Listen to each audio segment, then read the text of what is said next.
तो कैसे हैं आप सब। आज हम लोग क्लियर करने वाले हैं मोल प्रभाज्य का न्यूमेरिकल, है ना, मोल फ्रैक्शन का। और इसके जस्ट पीछे हमने क्लियर कर रखी है मोलरता, मोललता, नॉर्मलता, ये सब का, है ना। तो सीधा पॉइंट में चलते हैं मोल प्रभाज्य का न्यूमेरिकल में। और यहाँ पर हमने आपको बहुत सारे वीडियो और प्रोवाइड करवा रखी है जो कि आपको डिस्क्रिप्शन बॉक्स में मिल जाएगा। तो सीधा पॉइंट में चलते हैं मोल प्रभाज्य। और मोल प्रभाज्य का परिभाषा है वो आपको प्ले लिस्ट में मिल जाएगा, ठीक है।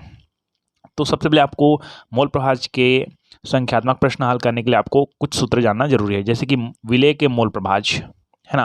यहाँ पर मैं सूत्र क्लियर कर देता हूँ कि विलेय के जो मोल प्रभाज्य इसका सूत्र है विलेय के ग्राम अणुओं की संख्या, है ना। विलेय के ग्राम अणु मतलब मोलों की संख्या, कोष्ठक में मोलों की संख्या, ठीक है, बटा क्या होता है विलयन में उपस्थित कुल ग्राम अणुओं की संख्या। विलयन में उपस्थित कुल ग्राम अणुओं की संख्या या मोलों की संख्या। तो विलयन में उपस्थित कुल ग्राम अणुओं की संख्या कैसे निकालते हैं आपको पता होगा, ठीक है। विलेय के ग्राम अणुओं की संख्या और विलायक के ग्राम अणुओं की संख्या, तब लिख लेगा क्या, विलयन में उपस्थित कुल ग्राम अणुओं की संख्या, ठीक है। तो ये आपको सूत्र याद होना चाहिए। अगर यहीं पर आपको दिया गया है विलायक का मोल प्रभाज्य या मोलंश याद कीजिए, मोलंश भी कहते हैं, तब यही सूत्र को कैसे लिखेंगे, विलेय की जगह आप लिख दोगे क्या, विलायक। तो विलायक के ग्राम अणुओं की संख्या बटा विलयन में उपस्थित कुल ग्राम अणुओं की संख्या। कुल ग्राम अणु कैसे निकालना बताया था मैंने, विलेय और विलायक का ग्राम अणु की संख्या क्या कर देना है, जोड़ देना है, ठीक है। तो अब हम लोग इसी के आधार पर हम लोग न्यूमेरिकल क्लियर करेंगे। और इसका शॉर्टकट देखिए तो जैसे कि यहाँ पर लिखा मैंने एन बी क्या है आपका विलेय है, क्या है विलेय। तो विलेय के ग्राम अणुओं की संख्या एन बी हो गया, ठीक है। और एन ए है वह विलायक का है, विलायक का। अब आपके ऊपर है कि आप किसको विलेय मानते हो किसको विलायक मानते हो, ठीक है, क्योंकि यहाँ पर विलायक भी हो सकता है ना, बताया ना अभी मैंने। तो यहाँ पर ये विलेय के ग्राम अणुओं की संख्या है बट्टा क्या है विलयन में कुल ग्राम अणुओं की संख्या, मतलब विलेय के ग्राम अणुओं की संख्या और विलायक के ग्राम अणुओं की संख्या, इन दोनों को क्या कर दोगे, जोड़ दोगे। तो अपना एकदम शॉर्टकट सूत्र बन गया N B upon N A plus N B, ठीक है। एन मतलब मोल, मोल संबंधित ही है, ठीक है। इसी को हम दूसरे तरीके से क्या लिख सकते हैं कि आपको पता होना चाहिए कि एन बी मतलब क्या होता है। मतलब एन बराबर मोल बराबर क्या होता है, मोल बराबर होता है कि कोई पदार्थ का भार बटा होता है उसका अणुभार, क्या होता है अणुभार, ठीक है। तो अगर यही मैं किसके बारे में निकाल रहा हूँ, एन बी के बारे में निकाल रहा हूँ, मतलब क्या है विलेय के बारे में निकाल रहा हूँ, तो ये हो जाएगा डब्ल्यू बी बटा एम बी, है ना। यही मैं विलायक के बारे में बात करूंगा, एन ए का मतलब क्या होगा, वो हो जाएगा W A upon M A, ठीक है। तो यही रख दिया गया है एन बी की जगह, एन बी की जगह रख दिया गया है इसको डब्ल्यू बी अपान एम बी। और यहाँ पर एन बी की जगह भी वही रखा गया है ना, और एन ए की जगह रख दिया गया है इसको, ठीक है। तो ये दो सूत्र बन गए शॉर्टकट वाले। अब यहाँ पर सीधा चलते हैं पॉइंट में। तो सबसे पहले पॉइंट देखिए, यहाँ पर पूछा गया है कि एथिलीन ग्लाइकाल है हमारे पास, ग्लाइकाल C2H6O2, है ना। एथिलीन ग्लाइकाल है, तो एथिलीन ग्लाइकाल के मोल अंश की गणना कीजिए। मतलब सीधी बात है कि इसी का मोल अंश ज्ञात करना है, ठीक है। यदि विलयन में C2H6O2 का 20% द्रव्यमान है, मतलब विलयन अगर 100 ग्राम है ना, तो उसमें 20% किसका है, C2H6 है, मतलब विलेय, विलेय ही है, कौन है, एथिलीन ग्लाइकाल। और विलायक कोई दूसरा है, उसकी जरूरत भी नहीं अपने को जानने की, ठीक है। तो इसको समझना है। तो सबसे पहले मैं क्लियर कर देते हैं हम लोग क्या कहते हैं, उसको लिख देते हैं, है ना, कि माना हमारे पास क्या है, कुल विलयन है, कुल विलयन है, ठीक है। ये 20% द्रव्यमान है, मतलब 20 ग्राम में मान लेते हैं ना हम लोग, ग्राम में मान लेते हैं, ठीक है। तो माना कुल विलयन कितना है, 100 ग्राम है, मानने में क्या जाता है ना, 100 ग्राम है, ठीक है। तो विलयन में, किसमें, विलयन में कितने ग्राम एथिलीन होगा, 20% मतलब 20 ग्राम। तो विलयन में 20 ग्राम क्या होगा, एथिलीन होगा, ठीक है। माना विलयन में विलयन 100 ग्राम है, तो विलयन में 20 ग्राम एथिलीन है, एथिलीन ग्लाइकाल जी, ग्लाइकाल है। तो अतः या इसलिए लिख देंगे, ठीक है, इसलिए 80 ग्राम क्या रहेगा, जल होगा, है कि नहीं, क्यों, क्योंकि विलायक कौन होगा, 80 ग्राम होगा। अब जल हो या कुछ भी हो सकता है, तो जल लेंगे, ठीक है, ओके। सबसे पहले हम लोग क्या करते हैं, देखो विलेय के ग्राम अणुओं की संख्या, किसकी ग्राम अणुओं की संख्या लिखना है, ग्लाइकाल के, अर्थात मोलों की संख्या, सीधी बात निकालना है। और विलयन उपस्थित कुल ग्राम अणुओं की संख्या, मतलब ग्लाइकाल का ग्राम अणु और जल का ग्राम अणु, दोनों को निकाल के जोड़ना है तब ये कुल मिलेगा। तो कैसे तरीका से समझते हैं उसको देखिए ध्यान से, धीरे धीरे में हम लोग क्लियर करते जाते हैं। सबसे पहले तो आपको निकालना है कि C2H6O2 है ना, उसका आणविक द्रव्यमान निकालना है। आणविक द्रव्यमान निकालना मैंने सिखा रखी है आपको, ठीक है। अगर नहीं आता है तो मैं एक बार और क्लियर कर देता हूँ, ठीक है ना। आपको करना क्या है, यहाँ कार्बन है ना, कार्बन का परमाणु क्रमांक कितना होता है 6, तो उसका परमाणु द्रव्यमान कितना है 12। 12 गुणित कितना है 2 है, यहाँ पर 2 लगा हुआ है ना, 2 परमाणु लगा हुआ है, मतलब 2 से गुना कर देना है। प्लस हाइड्रोजन का कितना होता है परमाणु भार 1, अणु भार 2 होता है ना, याद रखिएगा, परमाणु भार 1 गुणित 6। प्लस ऑक्सीजन का कितना होता है परमाणु क्रमांक 8 और 8 दूने 16, 16 गुणित 2 तो क्या हो जाएगा 12 दूने 24 प्लस 6 कम 6 प्लस 16 दूने 32, तो 32 6 हो जाएगा 38, और 38 प्लस 24 हो जाएगा आपका 62, ठीक। तो ऐसा निकाल लेना आप लोग, ठीक है। 62 निकल गया इसका आणविक द्रव्यमान, ठीक है। उसी तरह C2H6O2 का मोल अंश अभी नहीं निकालेंगे, पहले तो मोल निकाल लेते हैं, क्योंकि यहाँ पर विलय के ग्राम अणुओं की संख्या अर्थात मोलों की संख्या निकालना है। तो ये जो विलय इसके मोल तो निकालेंगे, तो मोल का सूत्र क्या बताया था मैंने, इसका भार है ना बटा क्या होता है अणुभार, है ना। तो अणुभार तो हमने निकाल लिया, आणविक भार निकाल लिया, कितना निकाल लिया हमने 62 निकाल लिया, ठीक है। तो इसका मोल अंश निकालेंगे अभी। C2H6O2 का मोल बराबर होता है क्या, विलय का भार बटा अणुभार, भार कितना है, भार 20 ग्राम है, ठीक है। और अणुभार कितना निकला अपने को 62 निकला नहीं, तो इसका मोलों की संख्या कितनी निकल गई, मोलों की संख्या निकल गई आपका, इसको हम लोग को ये करना पड़ेगा, कैलकुलेट करना पड़ेगा, तो ये हो जाएगा आपका 0.322। अब परीक्षा में आप लोग कैसे कैलकुलेट करोगे आप जानो, ठीक है। तो ये इस तरह से आपको कैलकुलेट करना है, ठीक है। 2 के पहाड़ा पढ़ना, उसके बाद 2 के बाद और पढ़ते निकल जाएगा, ठीक है। तो भौतिक साधनों का उपयोग करना, घर में ज़्यादा टाइम वेस्ट मत करना, ठीक है। ओके, लेकिन प्रैक्टिस कर लेना निकालने का, कोई दिक्कत नहीं, भागित करना है। ये हो गया मोलों की संख्या निकल गई, ठीक। अब हम लोग बात करते हैं जल के मोल की, मतलब 80 ग्राम जल है ना अपने पास, तो H2O का मोल, इसका मोल निकालना है ना। तो मात्रा कितनी है इसका 20 था, इसका 80 बटा इसका हम लोग निकालेंगे आणविक द्रव्यमान। यहाँ पर तो इसी बस का निकाला मैंने, यहाँ पर आप निकाल लेना H2O का आणविक द्रव्यमान 1 गुणित 2 प्लस 16 गुणित और कुछ नहीं है ही चाहिए, है ना।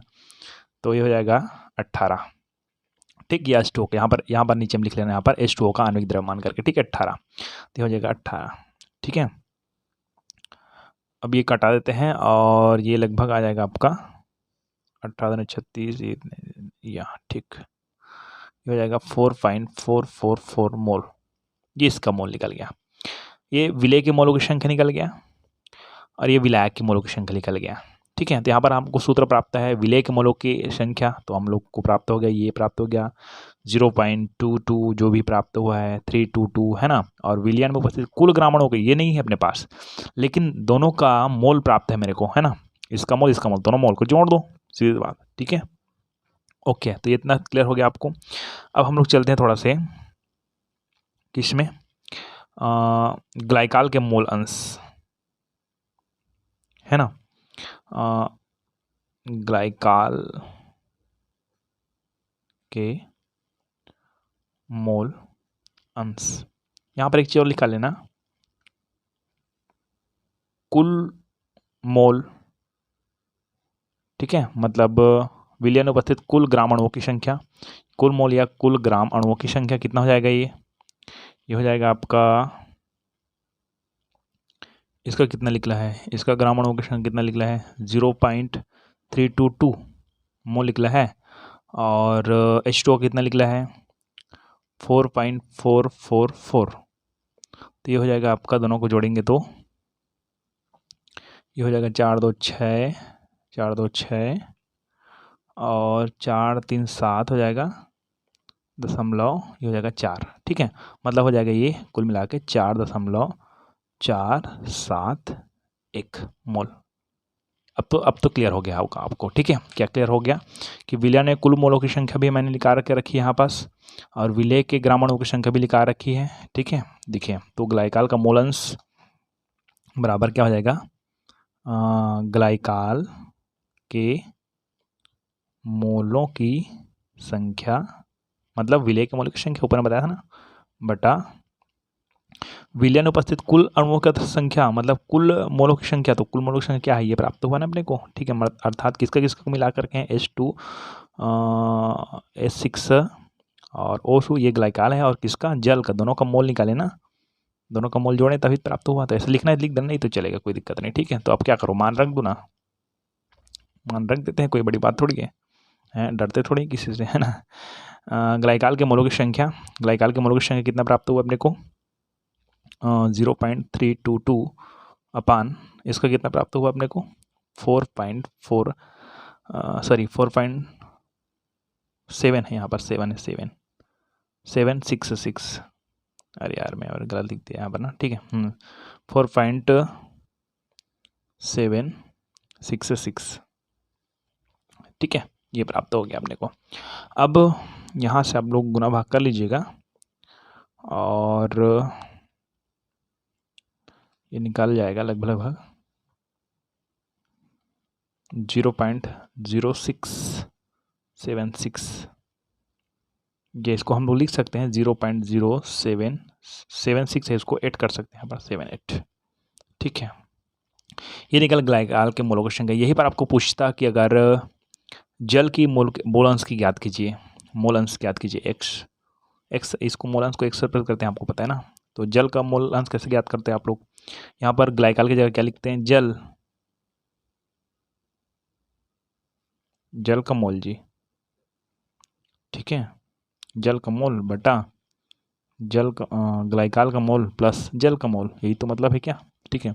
तो जल का मोल कितना प्राप्त है अपने को, यहाँ पर है जल का मोल, देखो तो, हाँ 4.444 ये प्राप्त हुआ क्या, दोनों का क्या है, कितना है, 4.766 है, 4.766 हो गया, तो गया, गुना भाग करो, कमेंट बताओ, ठीक है। मैं कर ही देता हूँ, कोई दिक्कत नहीं, कैलकुलेटर है तो क्या करें।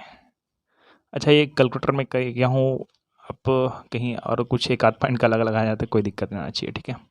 तो ये हो गया आपका पहला सवाल कंप्लीट। चलिए, तो यहाँ एक प्रश्न दिया गया है, ध्यान से सुनिएगा, ज़्यादा दिमाग मत लगाइएगा, हम तो हैं, है ना। तो 2.82 ग्राम ग्लूकोज, है ना, मम्मी को कहो कॉम्प्लेन पिलाए, उसमें ग्लूकोज भी डाल दें, है ना। तो 2.82 ग्राम ग्लूकोज, इसका आणविक द्रव्यमान दिया गया है, नहीं दिया है तो भी निकाल लेते हैं, कोई बड़ी बात थोड़ी है। C6H12O6, अच्छा वो अलग अलग तरीका होता है, C6 वाले होते हैं कि कार्बोहाइड्रेट में, है ना, तो ग्लूकोज का कुछ अलग सूत्र हो सकते हैं। सूत्र क्या है आप लोग कमेंट बॉक्स में बताइए, मस्त, ठीक। तो आणविक द्रव्यमान 180 और 30 ग्राम जल में घुला है। अब बताओ मुझे, ये इतना ग्राम है, वो 30 ग्राम जल में घुला है, ग्लूकोज का मोल प्रभाव ज्ञात करा। और क्या है भैया, पहले तो ग्लूकोज का मोलों की संख्या निकाल लो, ग्लूकोज के मोल, और मोल बराबर क्या होता है, भार बटानो भार, तो इतना भार कितना गया है, 2.82 दिया गया है क्या, और इसका आणविक द्रव्यमान कितना निकलेगा, 180, तो निकाल के दे दिया है, क्या दिक्कत, ठीक।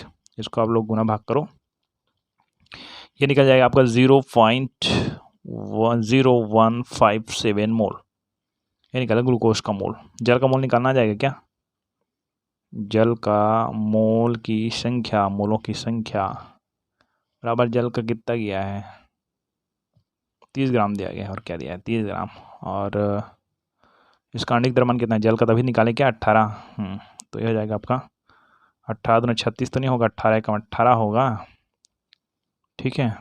और इसको ऐसा कर देते हैं, ठीक, 1.67 मोल, ये हो गया। अब मोल प्रभाज के सूत्र क्या है, मोल प्रभाज सूत्र क्या है, NB अपान Na प्लस NB, यही तो है क्या। NB कौन है अपने पास, कोई विलेय है कि नहीं, तो चलो विलेय कौन है यहाँ पर, ये विलेय का कितना है, विलेय का निकालना है तो विलेय का रखेंगे ना, ठीक है। अगर विलायक का निकालना है तो यही सूत्र कैसे बन जाएगा, देखो तो ये बन जाएगा Na प्लस NB, ये हो जाएगा विलायक के लिए। लेकिन हम लोग विलेय के लिए निकाल रहे हैं ना, तो ये हो जाएगा, तो ये हो जाएगा आपका NB का मान क्या है, NB का मान है अपने पास 0.0157 अपान NB का मान वही NB का वही है सेम 0.0157, बट Na का मान क्या है, ये है अपने पास 1.7, ठीक है। इसको आप लोग गुना भाग करिए, चलिए तो ये हो जाएगा आपका 0.0093। ये ग्लूकोज का क्या है, मोल प्रभाज है, कंप्लीट, ठीक है। चलो आगे चलते हैं। तो बेंजीन विलयन में, बेंजीन C6H6 है ना, विलयन में बेंजीन है, वहाँ विलयन में 30% द्रव्यमान की दृष्टि से CCl4 अर्थात कार्बन टेट्राक्लोराइड में घुला है। मतलब विलेय कौन है आपका, बेंजीन है ना, क्योंकि इसकी मात्रा कम है कह सकते हैं, है ना। वो कई बार ऐसा हो सकता है कि इसको विलायक भी कह सकते हैं, मात्रा ज़्यादा हो तो, हम लोग अभी नहीं कह सकते फिक्स है, बट इतना समझो कि यहाँ पर बेंजीन है किसमें घुला हुआ है, किसमें CCl4 में घुला हुआ है, ठीक है। ओके, कितना परसेंट, 30% द्रव्यमान की दृष्टि से, ठीक है। तो बेंजीन के मोल प्रभाज ज्ञात कीजिए, क्वेश्चन है। यहाँ पर पेपर में कुछ अलग तरीके से भी दिया जा सकता है भाई, यहाँ पर बुक में देखना आप लोग कैसे लिखा होगा कि एक विलयन में है ना, बेंजीन का 30% द्रव्यमान की दृष्टि से कार्बन डाइऑक्साइड में घुला है, तो ऐसे भी दे सकते हैं ना, यहाँ पर आपको कंफ्यूजन नहीं होना है, ठीक है। वही है ना। तो मोल प्रभाज की गणना कीजिए। तो सबसे पहले मोल प्रभाज का सूत्र क्या है भाई, मोल प्रभाज के लिए हम आ जाए, विलेय के लिए लेना है, विलेय बोले चाहे विलायक बोलो, कोई भी हो, है ना। विलेय के लिए बात करेंगे तो NB अपान Na प्लस NB। अगर हम लोग B को विलेय मानते हैं तो अब आपके ऊपर है भाई कि आप A को विलेय मानते हो, B मेरा मतलब नहीं, मैं अभी मान जाए B को विलेय मार रहा हूँ तो विलेय के लिए हो गया। अगर मैं विलायक के बारे में बात कर रहा हूँ, विलायक का सूत्र के लिए क्या हो जाएगा, मोल प्रभाज का सूत्र Na अपान Na प्लस NB, मैं बता चुका हूँ आपको, ठीक है। तो जो भी हो, जैसा भी हो, जिसको आप B को विलेय मानो चाहे A को विलेय मानो, आपके ऊपर है, ठीक है। अभी मैं B को विलेय मान रहा हूँ, ठीक है, और A को क्या मानूंगा मैं, विलायक, ठीक है। तो आप देख लीजिएगा, ठीक है ना। तो ये दो सूत्र दिया गया है। अब हम लोग करेंगे क्या, सबसे पहले बात करते हैं कि Na कौन है, सॉरी NB शुरू करते हैं। हमारे NB किसको मान लेते हैं हम लोग, बेंजीन को मान लेते हैं, ठीक है। विलेय किसको मान लेते हैं, बेंजीन को मान लेते हैं, ठीक है। तो NB का सूत्र है, मतलब ये मोल है, मोल का सूत्र क्या है, भार बटा क्या है, अणुभार, आपको पता होगा। अर्थात मान जाए NB का सूत्र लगाएंगे तो WB अपान क्या है, MB, ये हो जाएगा, ये निकल जाएगा। अगर Na के बारे में बात करेंगे तो Na का सूत्र क्या निकल जाएगा, WA अपान क्या है, MA, ये निकल जाएगा आपको, ठीक है। ओके, तो ये सब निकाल के देखते हैं, अच्छे से क्लियर करते हैं, ठीक है। तो दिया है, यहाँ पर दिया है, शुरू करेंगे।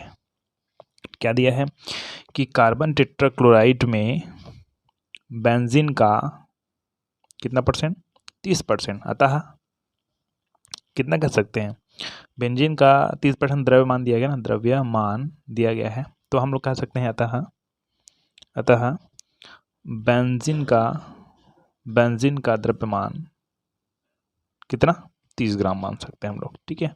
कितने ग्राम में, 100 ग्राम में जी, ठीक है। तथा CCl4 अर्थात कार्बन टेट्राक्लोराइड का द्रव्यमान कितना मानेंगे, 100 में होगा तो 70 ग्राम, ठीक है, ऐसा मान सकते हैं। अब हम लोग आगे बात करते हैं। सबसे पहले तो हम लोग निकाल लेते हैं क्या, बेंजीन का मोलर द्रव्यमान निकाल लेते हैं, ठीक है। जैसे कि हम लोग अणुभार निकालते हैं ना, जैसे कि हमारे पास जैसे कि H2O है, H2O का क्या निकालते थे, अणुभार निकालते थे, कैसे निकालते थे, आणविक द्रव्यमान जी, हाँ वही 6 आणविक द्रव्यमान, ठीक है। कैसे निकालते थे, हाइड्रोजन का 1 गुणित 2 प्लस ऑक्सीजन का 8 गुणित 16, तो कुल मिलाकर कितना 18 निकलता था, आपको बताया था अभी मैं जस्ट पीछे। तो इसी तरह इसका मोलर द्रव्यमान निकालते हैं, ये सब यौगिक है, उस पर ये आयनिक यौगिक है, ठीक है। तो इसका मोलर द्रव्यमान कैसे निकालते हैं, वही मतलब है, वही सेम तरीका, ठीक है।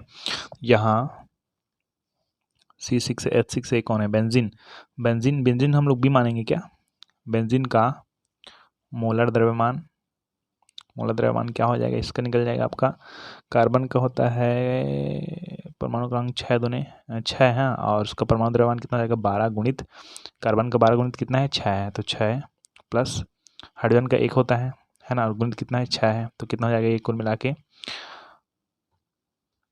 12×36 12×3 48 4×50 51 52 53 54 हो जाएगा, सॉरी 12×6 72 हो जाएगा जी सॉरी, तो 12×6 72 है ना, और +6 तो हो जाएगा आपका 78।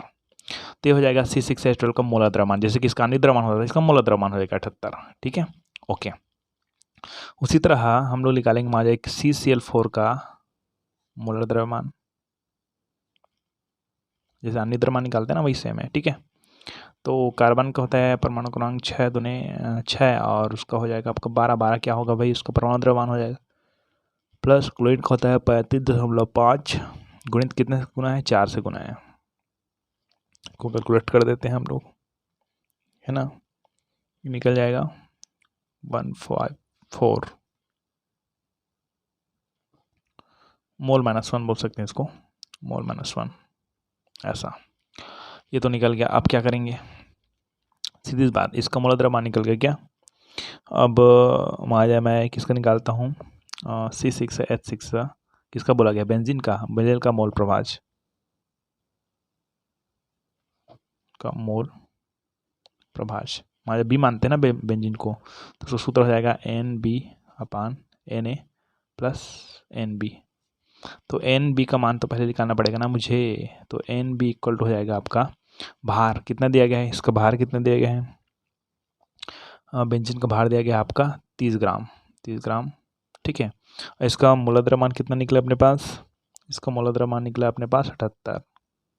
ठीक है, उसी तरह Na का कैसे निकालेंगे, इसका भार कितना है अपने पास 70 है क्या, और इसका मोलर द्रव्यमान कितना निकला 154 निकला ना, तो ये हो जाएगा आपका, इसको हम लोग कनेक्ट कर लेते हैं, ये हो जाएगा आपका 0.385।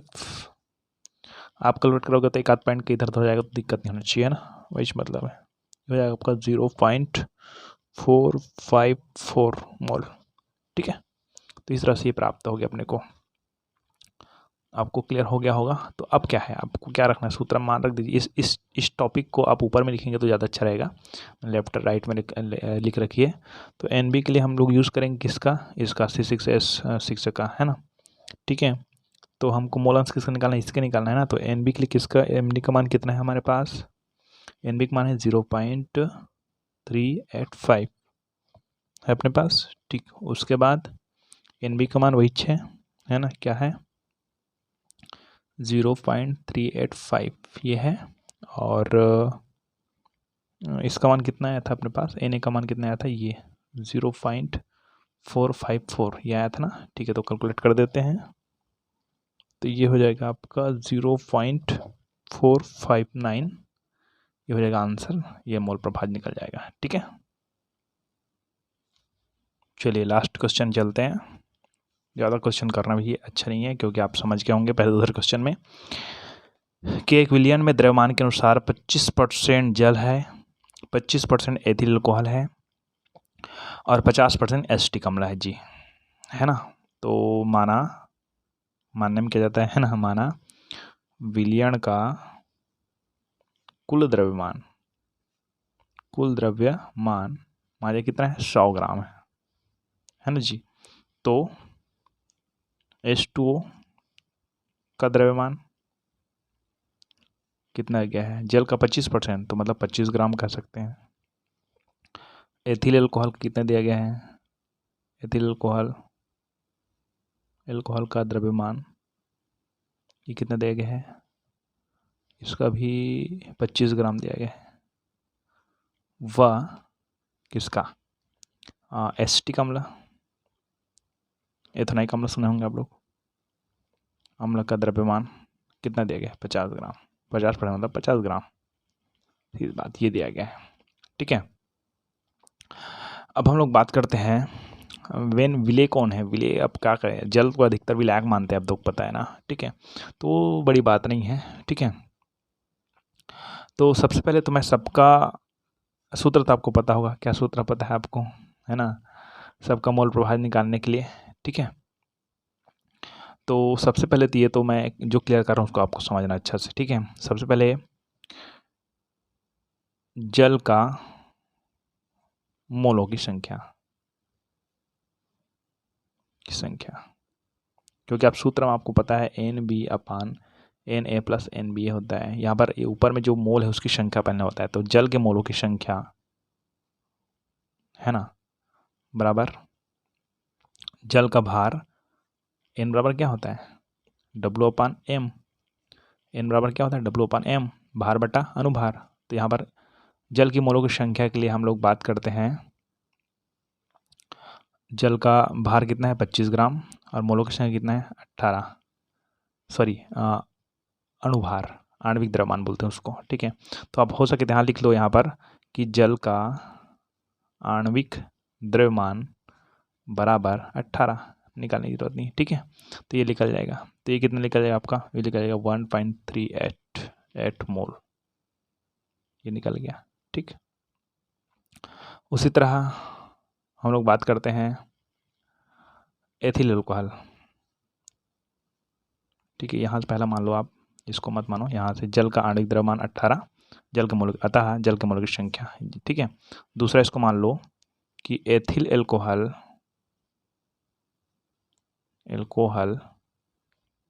की एथिल अल्कोहल क्या आणविक द्रव्यमान कितना रहेगा 46, निकाल दिया रहेगा ये बुक्स में, ठीक है। या नहीं रहेगा तो निकाल लेना एथिल का सूत्र लगा के, ठीक है। 46 हो गया। अतः एथिल अल्कोहल का मोलों की संख्या, ठीक है। तो द्रव्यमान कितना है इसका ही 25 ग्राम है क्या बटा 46, इसको हम कर देते हैं, हाँ ठीक, ये आ जाएगा आपका 0.543 मोल। अब लास्ट क्या निकला तीसरा, एसिटिक अम्ल, जो एसिटिक अम्ल है ना, थोड़ा सा आगे ले जाते हैं, एसिटिक अम्ल का आणविक द्रव्यमान कितना होता है 60 होता है, ठीक है। अतः एसिटिक अम्ल का मोल की संख्या कितना है उसका 25, इसका कितना है 50 बटा कितना है 60, ये हो जाएगा आपका 6.033 मोल, ठीक। ये प्राप्त हो गया, सबका मोलों की संख्या प्राप्त हो गया। अब यहाँ पर देखो तो यहाँ पर NB है, तो यहाँ पर देखो तो 3 जने हैं, कौन कौन है, NA है, NB है और N क्या है C है, मान सकते हैं इसको, ठीक है। 3 जने हैं तो जी, है ना। तो ये तीनों को जोड़ेंगे तभी तो कुल मोलों की संख्या निकलेगी ना। अभी NB का निकालना है तो ऊपर में NB रहेगा, NA का निकालना है तो ऊपर में NA रहेगा, बाकी सब सेम रहेगा। NC का निकालना है तो NC ऊपर में रहेगा, ठीक है। अब NC कुछ होता नहीं है, मैं अपने हिसाब से मान रहा हूँ, ठीक है। तो यहाँ पर आप क्लियर कर लेंगे, ठीक है। तो विलयन में कुल मोलों की संख्या आप सोचोगे NA और NB बस है, नहीं, तीनों है, ठीक है। मतलब NA + NB + NC, ठीक है। तो तीनों मोलों की संख्या कितना, एक का कितना आया था अपने पास, एक का आया था आपका 1.388, दूसरे का कितना आया था, वो आया था 0.543 प्लस तीसरे का आया था आपका 0.833, तो कुल मोलों की संख्या निकल गया आपका, इसको इससे कर देते हैं, है ना। तो जी ये आ गया आपका 2.764, ठीक है, मोल ये प्राप्त हो गया। अब क्या है सूत्र क्या है देखो तो, किसका मोल प्राप्त, तीनों का निकाल के दिखाते हैं, नहीं एक का निकाल के दिखाते हैं, आप बाकी का निकाल लेना, ठीक है। मैं किसका निकाल के दिखाता हूँ, शुरू में किसका है, जल का है ना। तो जल का मोल प्रभाज बराबर क्या हो जाएगा, वो जल को क्या माने थे, NB माने थे क्या, NB/NA + NB + NC, ठीक है। तो तीनों का मान कितना है अपने पास, ये प्राप्त हुआ, तो NB का मान कितना है, मतलब जल का मान कितना है, B माने जाए कुछ मानो ना, ऐसा नहीं कि मैं B मान दिया जल को A भी मान सकते हो, NA बोल सकते हो ऐसे, ठीक है। तो वो मतलब सीधी बात जल रहेगा ऊपर में, ठीक है। तो जल का कितना है अपने पास, वो है 1.388 अपान ये जो आया उसको लिख दो 2.764। आपको समझ आ गया होगा अच्छा से, ठीक है। अगर मैं किसका निकालता हूँ, एथिल अल्कोहल का आणविक द्रव्यमान मोल प्रभाव निकालता हूँ, तो क्या हो जाएगा आपका, एथिल अल्कोहल का कितना निकला है 0.543, तो 0.543 अपान ये हो जाएगा आपका 2.764 ये हो जाएगा। उसी तरह मैं किसका निकालूंगा, एस टी कमला का मोल प्रभाव क्या निकाल जाएगा, वो जाएगा आपका कितना है उसका 0.833 अपान ये हो जाएगा 2.764। तो सबका आंसर आएगा, आप कमेंट कर दीजिएगा। इसका मैं निकाल देता हूँ, ये हो जाएगा, इसका निकाल 0.502। ये कंप्लीट।